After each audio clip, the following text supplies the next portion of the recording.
contrato administrativo, antes de ser um contrato administrativo, ele é um contrato. Então, ele é um negócio jurídico, né, formado pela vontade de duas partes, uma das quais é a administração pública.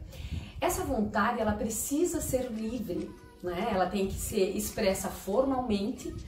O que acontece a rigor por meio do termo de contrato. Nós temos a possibilidade de substituição desse termo de contrato por outros instrumentos, nós vamos abordar isso em outra oportunidade. As partes precisam ter capacidade e competência para se comprometer dentro desse negócio, contratualmente, né? E esse contrato precisa ter como finalidade o atendimento do interesse público, que pode ser um interesse público primário, ou seja, se relacionar ao atendimento de uma demanda, de uma necessidade da sociedade ou do cidadão, ou o que é mais comum dentro desses contratos administrativos que a gente vê por aí, o atendimento do interesse público secundário, que está relacionado com as demandas da administração enquanto organização, com as necessidades que ela precisa suprir para funcionar normalmente enquanto organização.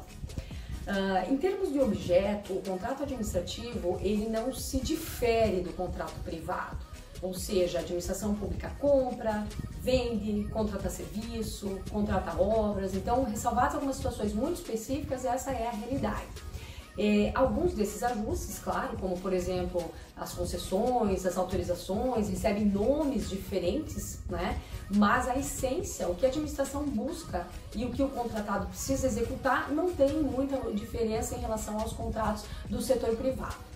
O que acontece, o que diferencia o contrato administrativo do contrato privado? São as chamadas cláusulas exorbitantes, aqueles poderes extroversos que a administração pública possui para que, ao longo da execução desse contrato, se garanta que o interesse público será atendido.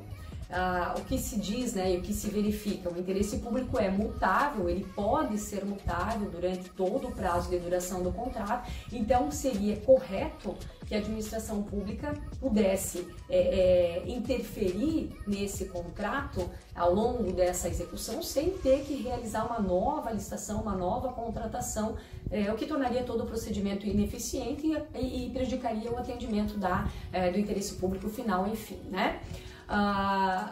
Esses poderes, então, que são os poderes que a gente chama de poderes extroversos ou cláusulas exorbitantes, eles têm por finalidade manter o contrato alinhado com o interesse público, independentemente de mudanças que eventualmente puderem acontecer. Quem está um pouco mais ligado aí na área de contratos administrativos sabe que muitas vezes o exercício dessa prerrogativa acaba se relacionando a questões relacionadas a falhas de planejamento da administração. Então, um exemplo muito claro das prerrogativas é a realização dos famosos termos aditivos, que muitas vezes não têm o devido suporte legal, mas que estão autorizados em lei em algumas situações por conta justamente dessas cláusulas exorbitantes. Elas decorrem da chamada supremacia do interesse público sobre o privado, que é um dos pilares do regime jurídico administrativo.